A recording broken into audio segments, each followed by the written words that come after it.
तो शुरू करते हैं नेम टाइम का नाम लेकर।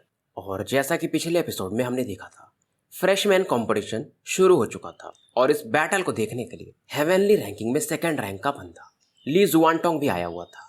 अब आगे इस समय बहुत सारे लोग इस माउंटेन पीक की तरफ तेजी से दौड़ रहे थे, पर इनके सामने अब कई सारे स्पिरिचुअल बीस्ट भी दिखाई देने लगते हैं, जिनके अंदर काफी ज्यादा वायलेंट ऑरा थी। मूचेन का जो टीम था, अब इसे गॉडेस लुओ एसोसिएशन कहा जा सकता है। तो ये लोग अपने टीम को दो भाग में डिवाइड कर लेते हैं और इन बीस्ट को चीरते हुए आगे बढ़ने लगते हैं और लगातार बीस्टों को मारकर ये आगे बढ़ते जा रहे थे।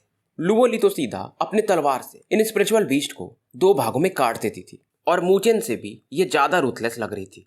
और इस समय जो गॉडेस लुओ एसोसिएशन के लोग थे, वो मूचेन और लुओली से कहते हैं कि आप लोग आगे बढ़ो और वो जो स्पिरिट फ्लैग है उसे लेने की कोशिश करो, हम इन्हें संभालते हैं।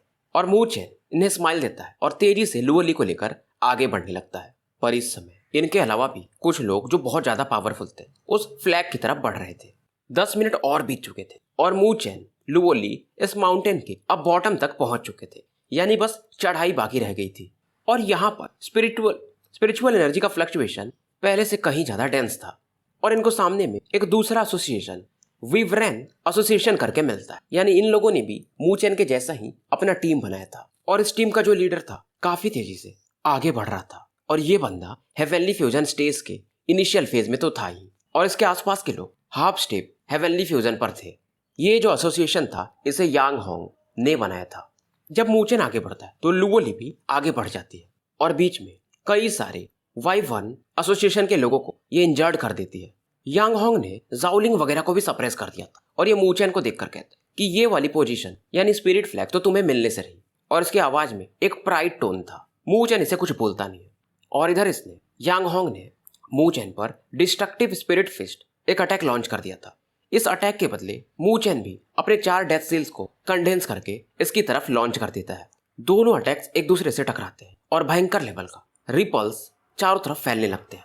और ये अटैक यांग होंग के बदले उसके किसी साथी ने किया था और इस अटैक से जो मूचेन ने किया था वो खून की उल्टी करने लगता है। मूचेन इसे कहता है इवन अगर यांग होंग भी हो ना तो मेरे सामने इतना एरोगेंट बात नहीं कर सकता, तुम तो क्वालिफाइड भी नहीं हो। इधर लुओली ने इन वाई-1 एसोसिएशन के बहुत सारे लोगों को इंजर्ड कर दिया था और ज्यादातर इसमें से half step heavenly fusion level पर थे। फिर भी लोग समझ चुके थे ये मूचेन और लुओली, इनको बस 3 ही लोग रोक सकते हैं, यांग होंग, मूकोई और बिंकिंग। अगर वो तीनों ज्वाइन करे फोर्सेस तब। और मूचेन अब आगे बढ़ रहा था और मन ही मन सोचता है यांग होंग, तुमने जो ये किया ये कुछ भी नहीं है, इतने से तो तुम मुझे रोक भी नहीं सकते। स्पिरिचुअल रोड का बदला, क्योंकि अब यहाँ पर जी जुआन है नहीं तो पहले मैं तुमसे ही लेकर पूरा करूंगा। माउंटेन पर नॉर्थ की तरफ से यांग होंग पहुंच चुका था और दूसरे डायरेक्शन में यानी मूचेन की तरफ ये एक कोल्ड इंटेंट के साथ देख रहा था कि इस बार तो फ्रेशमैन कंपटीशन का नंबर 1 मैं ही बनूंगा, तुम क्वालिफाइड नहीं हो। इधर मूचेन और लुओली को रास्ते में और भी स्पिरिचुअल बीस्ट मिलते हैं। इनका लेवल पहले से ज्यादा था, फिर भी ये इनको मारते हुए आगे बढ़ रहे थे। खास करके लुओली, वो तो वेट भी नहीं करती थी और सीधा 2 भागों में काट देती थी। और फिलहाल मूचेन वगैरह माउंटेन के मिडिल तक पहुंच चुके थे। अब जब ये आगे बढ़ रहे थे तो एक भयंकर लेवल का स्पिरिचुअल ऑरा फील करते हैं और ये जो भी बीस्ट था वो हेवन रैंक का तो था ही।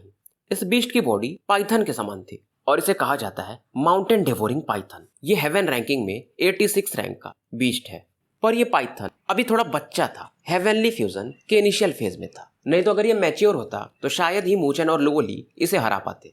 मूचेन तुरंत इस पाइथन की तरफ आगे बढ़ता है क्योंकि ये रास्ता इनका ब्लॉक करके था और एक भयंकर लेवल का फिस्ट अटैक इस पर मारता है। अब जब ये पाइथन देखता है तो ये अपने पूंछ से एक चट्टान उठाता है और मूचेन की तरफ बढ़ा देता है, पर मूचेन का अटैक उस बोल्डर को डिस्ट्रॉय कर देता है। और इस दौरान ये अपने वज्र पगोड़ा को एक्टिवेट करता है। अपने पाम पर वज्र पगोड़ा को बना करके ये इस पाइथन को सप्रेस करने को देखता है। इसके पाम में से एक येलो बीम निकलती है और इस पाइथन की तरफ बढ़ने लगती है। पाइथन ट्राई करता है पर इसके अटैक को मूचेन डिसॉल्व कर देता है और इसके वज्र पगोड़ा के कारण ये सप्रेस होने लगता है और चीखने लगता है। पर अब ये भी क्योंकि एक हेवन रैंक का बीस्ट है तो मानने वाला कहाँ था। ये गुस्से में मूचेन की तरफ चार्ज करता है। इधर मूचेन कई सारे आफ्टर इमेजेस बनाते हुए डिवोरिंग पाइथन के पीछे प्रकट होता है और 2 फिंगर अटैक बनाकर जिससे कि एक स्पीयर का शेप ले लेता है, पाइथन के स्केल्स पर अटैक कर देता है। पाइथन इसके स्केल्स डिस्ट्रॉय हो जाते हैं और बॉडी से ब्लड आने लगता है। गुस्से में ऐसा लग रहा था मानो ये मूचेन को निगल जाएगा। मूचेन तुरंत ही पीछे हटता है। लोग देख रहे थे बैटल्स को, इनको लगा नहीं था कि मूचेन इतना आसानी से इस पाइथन को हरा देगा। अब क्योंकि पाइथन इंजर्ड था तो मूचेन अपने फिंगर अटैक से इसके हेड पर अटैक कर देता है और ये इसके सोल एसेंस को निकाल लेता है और अपने ब्रेसलेट में रख लेता है। पर जैसे ही मूचेन थोड़ा रिलैक्स फील कर रहा था, एक ब्लैक लाइट इसकी तरफ काफी तेजी से बढ़ती है। पर तभी एक और स्वॉर्ड अटैक का अटैक इस ब्लैक लाइट को डिसॉल्व कर देता है और मूचेन जब तक रिएक्ट कर पाता, इसके बगल में खड़ी लुओली उस अटैक को डिसॉल्व करने के बाद ये जो अटैक जिसने किया था, ये एक लियोपार्ड था, उसकी तरफ काफी तेजी से बढ़ती है। हाथों में इसके तलवार था।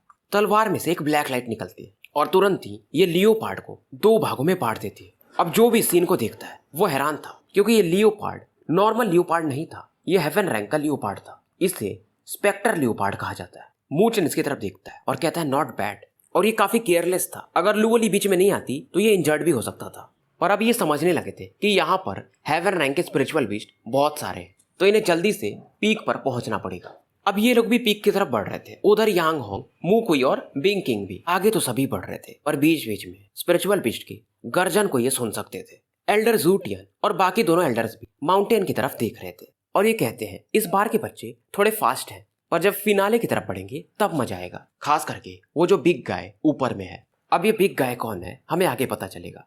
मूचेन लुओली घने जंगल को चीरते हुए तेजी से ऊपर बढ़ रहे थे, पर इस समय मूचेन अचानक से एक फिश अटैक मारता है, खास करके अपने पैर के नीचे, मतलब जमीन पर। तुरंत ही जमीन में क्रैक्स होने लगते हैं और एक चीखने की आवाज आती है। एक जायंट बीस्ट यहाँ से बाहर निकलता है। ये था अर्थली डेमन बीस्ट और ये भी हेवन रैंक का ही था और पावर लेवल इसका हेवनली फ्यूजन के इनिशियल फेज में। तभी लुओली इशारा करती है। यहाँ पर टोटल 6 अर्थली डेमन बीस्ट थे और ये दोनों तुरंत एक दूसरे को लुक देते हैं और काफी तेजी से भागने लगते हैं। इस बैटल को ये जीत सकते, पर इनकी एनर्जी और टाइम दोनों वेस्ट होने वाले थे, तो भागना सबसे सही था।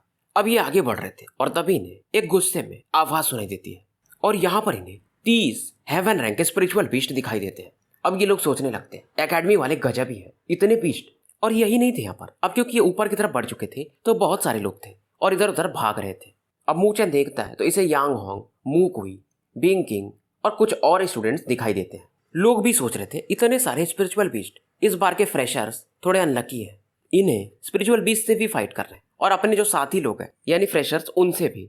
ली जुआनटोंग अपने हाथों को पीछे रखे हुए इस मोमेंट को देख रहा था और ये जानता था असली बैटल तो अब जाके शुरू हुआ है।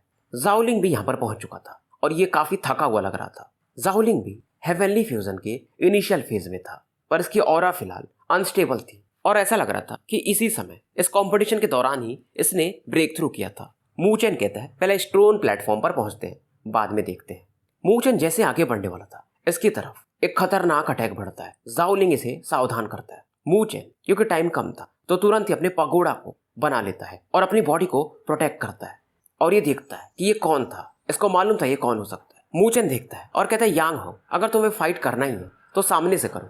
और ये तुरंत ही अपने 2 फिंगर अटैक बनाता है और यांग होंग की तरफ बढ़ जाता है। यांग होंग कहता है फाइट करना है, आ जाओ आ जाओ, और ये भी अब अपने स्पिरिचुअल ऑरा को रिलीज करने लगता है। मूचेन अपने ग्रेट पगोड़ा को एक्टिवेट कर चुका था और स्टोन प्लेटफॉर्म पर ये और इसके पीछे लुओली भी आ चुके थे और इनके आसपास ही मू कुई, बिंग किंग, जाओलिंग वगैरह भी थे। पर पीछे से जाओलिंग कहता है कि वो हेवन रैंक के स्पिरिचुअल बीस्ट भी हमारी तरफ ही आ रहे हैं। अब बीस्ट वगैरह थे तो मूचेन को पीछे हटना पड़ता है। अब ये फाइट करने को देख ही रहा था, तभी नीदरपड़ चिल्लाती है और ये कहती है मूचेन यहाँ से निकलो, कुछ तो स्ट्रेंज है। मूचेन लुओली को भी पीछे खींच लेता है। अब ये पीछे हट ही रहा था, तभी इसके नीचे की जमीन कोलैप्स करने लगती है और एक मैग्मा वर्ल्ड बाहर दिखने लगता है और ये मैग्मा पावर निकलते ही जो हेवन रैंक के बीस्ट थे उन्हें मारने लगता है। बहुत सारे लोग हैरान थे और जो पुराने स्टूडेंट थे वो तो जानते थे कि इसे कैसे इन लोगों ने बाहर आने दिया, खास करके ली जुआनटोंग। नीदरबर्ड की वार्निंग के कारण मूचेन पहले ही हट गया था तो ये बच जाता है। इस लावा के कारण स्टोन प्लेटफॉर्म भी गलने लगता है और ये लुओली से कहता है यार रहना सही नहीं है, नहीं तो हम भी गल जाएंगे। और ये जो भी था बीस्ट था या जो भी, नीचे से 10-12 लावा अटैक्स कई सारे बीस्ट को के ऊपर करता है और इंसानों पर भी कर रहा था और एक के बाद एक बीस्ट वगैरह गलते जा रहे थे। उधर यांग होंग, मू कुई और बिंग किंग भी पीछे हट रहे थे। लुओली सोच रही थी करना क्या है। मूचेन कहता है ये जो भी बीस्ट है जो कि जमीन के अंदर है, इसका एक रेंज होगा, उससे बाहर ये अटैक नहीं कर सकता है। और ये लोग अब तुरंत ही और भी ऊपर बढ़ने लगते हैं। एक तो था पीक पर जाना और दूसरा था नीचे उतरना, तो नीचे उतरने का तो सवाल ही नहीं था। जाओलिंग ये भी ऊपर जाने को देखता है, पर उस लावा हैंड के कारण ये इंजर्ड हो जाता है और समझ जाता है कि पीक पर शायद हम नहीं पहुंच पाएंगे। और फिलहाल ऊपर जाने वालों में मूचेन, लुओली, यांग होंग, मू कुई और बिंग किंग थे। अब इन सभी को ऊपर जाता देख वो जो बीस्ट था वो एक गर्जना मारता है और जमीन में से एक फियरी रेड लावा बाहर निकलता है और एक मैग्मा का शेप ले लेता है। मूचेन वगैरह के जाने के रास्ते ये बांध देता है। लावा ऐसा लग रहा था कि पानी के समान बह रहा हो। मूचेन अब पीछे जाना नहीं चाहता था, कोई भी नहीं जाना चाहता था, चाहे वो यांग होंग भी हो, क्योंकि ये थोड़े प्राउडी नेचर के थे। जुआनटोंग भी सीरियसली देख रहा था कि अब ये मूचेन करने क्या वाला है। और जब जुआनटोंग देखता है कि मूचेन तुरंत ही अपने ऑरा को रिलीज करता है और वो जो लावा था उसी की तरफ डायरेक्टली बढ़ने लगता है, इसे विश्वास ही नहीं होता है। अब इस सीन को देखकर यांग होंग वगैरह भी अपने दांत पीसते हैं और अपनी ऑरा को रिलीज कर मूचेन को फॉलो करने लगते हैं। और लावा वर्ल्ड में मूचेन एंटर कर चुका था, तो अब किसी को ये दिखाई नहीं दे रहा था। बीच में जो भी लावा आता था सभी अपने अपने अटैक से इसे दूर फेंक देते थे। लुओली भी अपने तलवार से इस लावा को भेद देती है और अंदर प्रवेश कर जाती है। लावा के अंदर से ब्लैक लाइट बाहर निकलती है और धीरे धीरे ये एक ब्लैक टावर का शेप लेने लगती है। लोग देखते कि वहां पर माउंटेन के पीक पर एक बंदा पहुंच चुका है। और जो पुराने लोग थे वो तो देख के समझ जाते ये वही बंदा है जिसने मोलून को हराया था, यानी कि फ्रेशर मूचेन। लुओली भी लावा को पार करके मूचेन के करीब पहुंच जाती है और पीछे पीछे वो तीनों भी पहुंच चुके थे। अब कंपटीशन का आखिरी राउंड था, यानी कि उस झंडे को लेना। जो झंडे को लेगा वो नंबर 1 फ्रेशरमैन बनेगा। तो सीधा सीधा अगर देखा जाए तो 5 लोगों को बैटल करना पड़ेगा और जो जीतेगा वो उस झंडे को ले लेगा। पर यहाँ पर माहौल अलग था। यांग होंग तो सीधा मूचेन की तरफ देख रहा था, अपनी ऑरा को रिलीज करता है और काफी तेजी से स्पिरिट फ्लैग की तरफ बढ़ने लगता है। लुओली भी देखती है, तलवार अपने बाहर निकालती है और एक पावरफुल स्लैश अटैक ये यांग होंग पर कर देती है। यांग होंग भी जानता था और इस अटैक को ये ऐसा डॉज कर नहीं सकता था, तो इसे रुकना पड़ता है और एक पावरफुल पंच ये मारता है। और इस दौरान ये एक पंच मूचेन की तरफ मारता है। तो बेसिकली यांग होंग तो वैसे भी स्पिरिट फ्लैग की तरफ बढ़ना भी नहीं चाहता था, इसका तो मेन टारगेट मूचेन था। मूचेन हंसता है और कहता है तुम सच में काफी विशियस हो। मुझे लगा था कि तुम फ्लैग लेने जाओगे पर तुम रुक कर मुझ पर अटैक करोगे। कोई नहीं। और ये तुरंत ही अपने पगोड़ा को एक्टिवेट करता है और 4 डेथ सेल्स यांग होंग के अटैक की तरफ दे मारता है। दोनों के अटैक जब टकराते तो चारों तरफ शॉक वेव्स फैलने लगते हैं। यांग होंग हंस के कहता है और वैसे भी तो तुम मुझसे फाइट करना ही चाहते थे। मूचेन कहता है पर लगता है तुम मुझसे डरते हो, हेड ऑन फाइट के लिए तो कभी भी नहीं आ रहे हो। और मूचेन इससे कहता है टेंशन मत लो, मैं लुओली को अपनी तरफ नहीं बुलाऊंगा फाइट करने के लिए, मैं तुमसे अकेला ही फाइट करूंगा। यांग होंग अब मू कोई की तरफ देखता है और कहता है कि ब्रदर मू कोई, मुझे मूचेन से फाइट करना पड़ेगा, तो इस मौके का फायदा उठाकर आप चले जाओ और उस फ्लैग को ले लो। मू कोई कहता है कोई नहीं, मैं तुम्हारे प्लान में नहीं आने वाला, मुझे फ्लैग से कोई मतलब नहीं है, मैं तुम सबको हराऊंगा। कहने का मतलब तुम फाइट करो मूचेन से, जो जीतेगा वो मुझसे फाइट कर सकता है। यांग होंग हंसता है क्योंकि मू कोई भी एक बैटल मैनियाक था, यानी जिसको बैटल करने में मजा आता था। बिंकिंग कहती है अगर कोई स्पिरिट फ्लैग लेने नहीं जा रहा है तो मैं जा रही हूँ, और ये स्पिरिट फ्लैग की तरफ मूव करने लगती है। लुओली स्माइल करती है और इसके सामने प्रकट हो जाती है। बिंकिंग कहती है कि तुम मुझे रोकना चाहती हो। लुओली कहती है मैं तुम्हें रोकना नहीं चाहती हूँ और बस मेरा इतना ही कहना है कि थोड़ी देर वेट कर लो। लुओली को भी स्पिरिट फ्लैग से कोई उतना मतलब नहीं था, इसे मतलब था तो बस मूचेन से। बिंकिंग कहती है किसका वेट? लुओली कहती है बस उस फाइट का वेट कर लो, अंत होने दो उस फाइट का। और ये कहती है बिंकिंग अगर मैं ना मानूं तब? लुओली कहती है फिर कोई नहीं, तुम अपने आइस स्पिरिट क्लैन के सीक्रेट आर्ट्स को यूज कर सकती हो और मैं तैयार हूँ। इधर यांग होंग रिलैक्स फील करता है कि चलो एक और बैटल तो हो रहा है। अब यांग होंग मूचेन से कहता है कि आज तुम्हें पता चल जाएगा कि नॉर्दर्न एकेडमी में तुम मेरे अंदर ही रहोगे, मतलब मेरे नीचे। मूचेन कहता है कोई नहीं, पिछली बार हराया था ना, इस बार भी। यांग होंग हंसता है और कहता है अपने इस स्पिरिट स्टेज के लेट फेज की पावर से, और तुम्हें क्या लगता है कि मेरा पावर, मैं केवल बस हेवनली फ्यूजन के इनिशियल फेज में हूँ, तो ये तुम्हारी गलती है। और यांग होंग अब अपना ट्रू पावर रिलीज करता है। इसका पावर लेवल हेवनली फ्यूजन के मिड फेज में था, बेसिकली अपने स्ट्रेंथ को सप्रेस करके रखा था। और यांग होंग अब कहता है आओ जितना भी पावर है लगा लो, नहीं तो फालतू में कुत्ते के जैसे मारे जाओगे। मूचेन भी अब समझ रहा था हेवनली फ्यूजन मिड फेज थोड़ा सा कठिन तो जाएगा। अब ये तुरंत ही अपने डार्क लाइट पगोड़ा को बनाने लगता है। तो सबसे बड़ा बैटल अब यहाँ का फिलहाल शुरू होने वाला था। फिलहाल अगर स्पिरिचुअल एनर्जी का लेवल देखा जाए, मतलब जब दोनों अपनी स्पिरिचुअल एनर्जी रिलीज करते, तो इसमें यांग होंग एक तरह से जीत रहा था क्योंकि इसका पावर लेवल ज्यादा था। और यांग होंग कहता है मूचेन अब समझ में आ रहा है तुम्हें, अब मैं तुम्हें जल्दी से हराऊंगा और स्पिरिट फ्लैग ले लूंगा। ये तुरंत ही अपने स्पिरिचुअल एनर्जी से एक वर्टेक्स बनाता है और मूचेन को घेरने लगता है। मूचेन भी अपने ब्लैक टॉरेंट स्पिरिचुअल एनर्जी को रिलीज करता है। यांग होंग की जो ऑरा थी वो ग्रीन कलर की वर्टेक्स को बनाती है। एक का ब्लैक ऑरा और दूसरे का ग्रीन ऑरा एक दूसरे से लगातार कोलाइड कर रहे थे। यांग होंग बेसिकली मूचेन का जो भी डिफेंस है सबको तोड़ देना चाहता था और एक पावरफुल अटैक ये मूचेन की तरफ कर देता है। मूचेन का जो ब्लैक टॉरेंट ऑरा था जैसे इस ग्रीन ऑरा से टकराता है ये क्रम्बल करने लगता है। सबको लग रहा था कि मूचेन हार जाएगा क्या, और एक ही अटैक में जुआनटोंग देख रहा था क्योंकि मूचेन उस ग्रीन ऑरा से सप्रेस हो रहा था। ये सोचता ये मूचेन अगर इतना वीक है तो इसे मेरे से वो बैट लगाना ही नहीं चाहिए था। तभी जुआनटोंग देख मूचेन का जो ब्लैक ऑरा अभी क्रम्बल कर रहा था, अचानक से एक ब्लैक लाइट का शेप लेने लगता है, ब्लैक टावर के जैसा। और कितना भी अब वो ग्रीन ऑरा टकराए ये बिल्कुल भी हिल भी नहीं रहा था। यांग होंग हैरान था, ये लगातार अपनी ग्रीन वर्टेक्स ऑरा से अटैक करते रहता है। इधर उस ब्लैक टावर से भी यानी पगोड़ा से कुछ ब्लैक हेलोज निकलते और ग्रीन ऑरा को अब डिस्ट्रॉय करने लगते हैं। किंग लिंग, जाओलिंग सभी इस बैटल को अब देख रहे थे और यांग होंग कहता है तुम मुझे अभी भी नहीं रोक पाओगे। और ये अपना स्काई शैटरिंग स्पिरिट ट्राइडेंट यानी त्रिशूल टाइप का एक वेपन निकालता है और मूचेन के इस पगोड़ा पर कर देता है। ब्लैक हेलोज ब्लैक टावर से निकलते और ये ट्राइडेंट उन्हें डिस्ट्रॉय करने लगता है और इस टावर से जाकर फाइनली टकरा जाता है। कोलिजन के कारण एक बैंग करके आवाज आती है और टावर्स में क्रैक आने लगते हैं। यांग होंग खुश होता है, अब जैसे ही कुछ बोलने वाला था एक बजिंग साउंड इसे सुनाई देती है, क्योंकि टावर जब डिस्ट्रॉय होता है तो उसमें से गोल्डन लाइट व्हील काफी तेजी से इसकी तरफ बढ़ जाती है। अब मौका यानी टाइम कम था तो यांग होंग एक पंच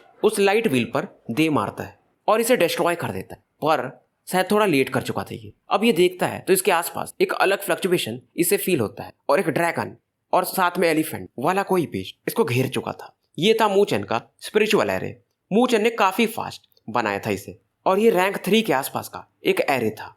यांग होंग भी चौंक जाता क्योंकि रैंक 3 का एरे मास्टर एक हेवनली फ्यूजन स्टेज के बंदे को सप्रेस कर सकता है। फिर भी ये कहता कुछ भी कर लो, आज तो तुम जीतोगे नहीं। ये तुरंत ही sky shattering jaded spirit hand attack बनाता है और इस एरे पर दे मारता है। मूचेन देख रहा था, शायद ये यांग होंग के पावरफुल अटैक्स में से एक है। मूचेन समझ रहा था ये काफी नहीं है, अब ये आंखें बंद करता है और ज्यादा स्पिरिचुअल सील्स बनाने लगता है और अपने एरे को स्टेबलाइज करने लगता है। लोग देखते हैं कि ये सच में रैंक 3 का एरे मास्टर है। खास करके एल्डर जू टियान वो सरप्राइज थे कि ये बंदा इतना जल्दी कैसे एरे को अरेंज कर सकता है। तभी पीछे वाले जो ओल्ड मैन थे वो बोलते हैं ये इस लड़की के पास मुझे लग रहा है हार्ट एरे स्टेट भी है, मतलब ये आंखें बंद करके हर एक चीज को समझ सकता है। हालांकि इसका हार्ट एरे स्टेट अभी इनिशियल लेवल पर है। लोग समझ रहे थे मगर ये जो फ्रेशर मूचेन है जब ये मोलून से फाइट किया था तो अपने पूरे ऑरास को यानी फाइट को रिलीज नहीं किया था। मुंह कोई भी देख रहा था कि मूचेन एक रैंक 3 का स्पिरिचुअल एरे मास्टर। हाँ सही है यार।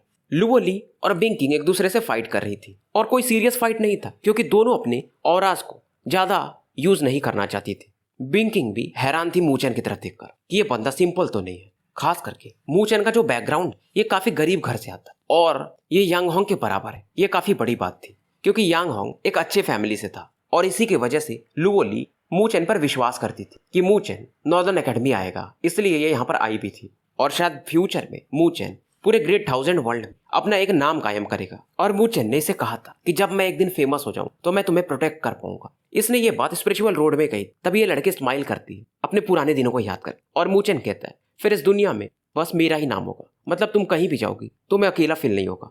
और इस लड़की को विश्वास भी था कि मूचेन ऐसा कर लेगा। इधर यांग होंग जब देखता है कि मूचेन एक नया एरे बना रहा है ये कहता है ट्राई करो, मैं तुम्हें बनाने ही नहीं दूंगा। क्योंकि मूचेन तो ठीक है पर यांग होंग भी पहले भी कुछ स्पिरिचुअल एरे मास्टर से फाइट कर चुका था और एरे मास्टर को हराना मतलब सीधा हेड ऑन फाइट करो, नहीं तो आप फंस जाओगे। तो ये सीधा हेड ऑन मूचेन की तरफ अटैक करने के लिए बढ़ जाता है। अब इस सीन को देखकर मोलिंग वगैरह घबरा जाते हैं क्योंकि मूचेन की आंखें बंद थी और यांग होंग इसकी तरफ बढ़ रहा था। फिलहाल मूचेन अपने हार्ट एरे स्टेट में था और स्पिरिचुअल सील्स को परफेक्टली कंट्रोल कर रहा था और इसे फिर भी पता था कि यांग होंग इसकी तरफ बढ़ रहा है। ये हंसता है पर फिर भी शांत रहता है और एक कॉम्प्लेक्स डायग्राम एरे ये बनाने लगा था। और इस समय एरे से एक गोल्डन लाइट बाहर निकलती है और एक गोल्डन ड्रैगन और एलिफेंट वायलेंटली मूव करते हैं और यांग होंग की तरफ बढ़ने लगते हैं क्योंकि मूचेन पहले ही 2 स्पिरिचुअल एरेज एक साथ कंट्रोल कर रहा था और इवन इस प्रकार का टेक्निक तो रैंक 3 का एरे मास्टर भी शायद न कर पाए।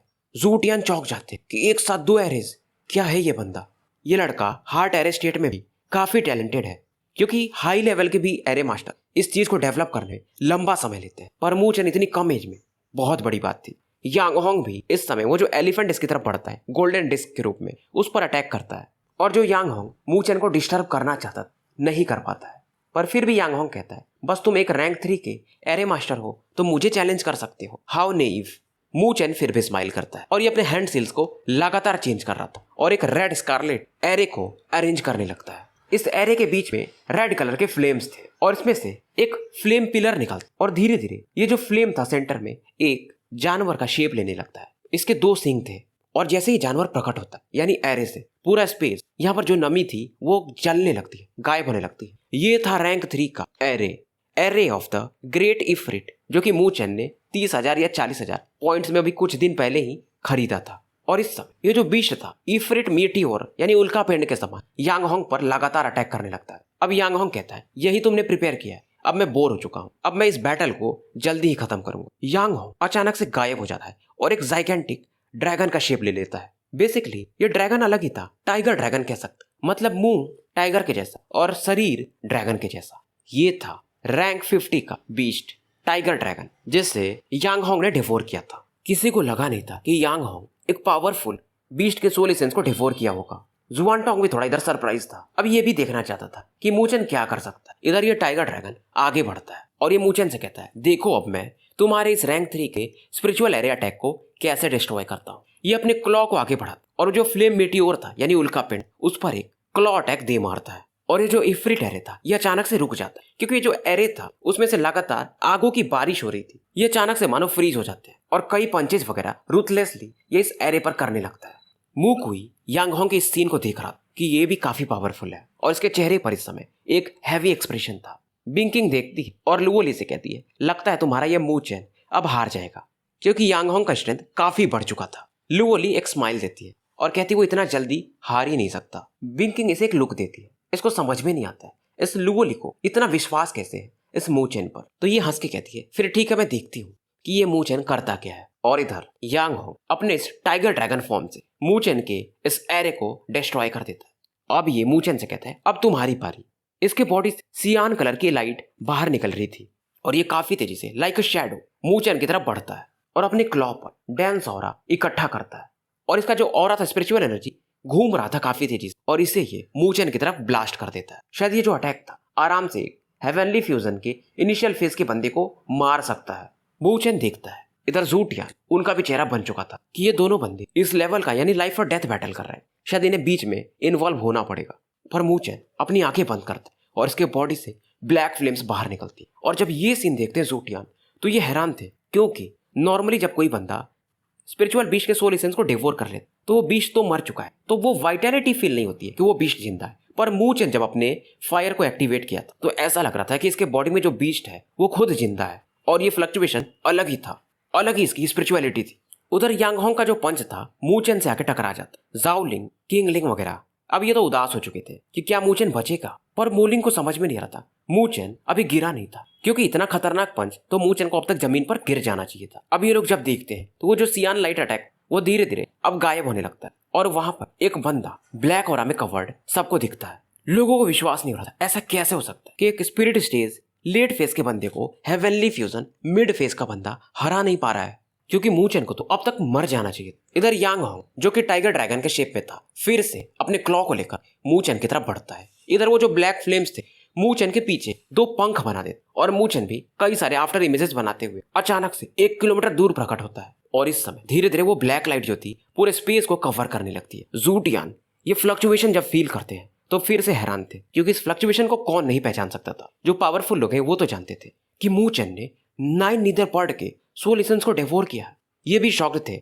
और लियू जिंगटियान भी, हालांकि इन्हें पता नहीं था कि मू चेन ने डिवोर नहीं किया है। ये तो ब्लड लिंक बॉन्ड यानी खून का रिश्ता टाइप, जो कि उससे भी यानी कि सोल को एसेंस को डिवोर करने से भी काफी एडवांस मेथड माना जाता है। क्योंकि ये जो ब्लैक फ्लेम था एक ब्लैक बर्ड का शेप लेने लगता है। लोग उस बर्ड की तरफ देख रहे थे, हालांकि ये बर्ड अपने फिजिकल फॉर्म में नहीं बस फ्लेम से मिलकर के बन जाती है। और ये सोचते हैं ये कौन सी स्पिरिचुअल बर्ड बीस्ट है जिसका इतना खतरनाक हो रहा है। जाओलिंग भी सोचता है मू चेन ने तो अभी तक कोई सोल एसेंस हमारे हिसाब से डिवोर किया नहीं था, इसने कब किया। ये बंदा सच में अनप्रेडिक्टेबल है और ये बंदा हमेशा चमत्कार करते रहता है, इम्पॉसिबल को पॉसिबल कर देता है। जुआनटोंग भी उस मिस्टीरियस फ्लक्चुएशन उस ब्लैक बर्ड की तरफ देख रहा था और इससे भी विश्वास नहीं होता इतने पावरफुल स्पिरिचुअल बीस्ट को मू चेन कैसे डिवोर कर सकता है अपने स्ट्रेंथ के हिसाब से, क्योंकि ये जो बीस्ट है नीदर पार्ट ये टॉप 10 की रैंकिंग में शायद होता है और इससे हराना असंभव है मू चेन के लिए। पर ऐसा था, अब मू चेन के पास तो ये बीस्ट थी। और जुआनटोंग भी एक चीज तो समझ रहा था कि हमारे बॉडी में जो बीस्ट है वो मृत अवस्था में है, उनका ऑरा हम यूज कर सकते हैं,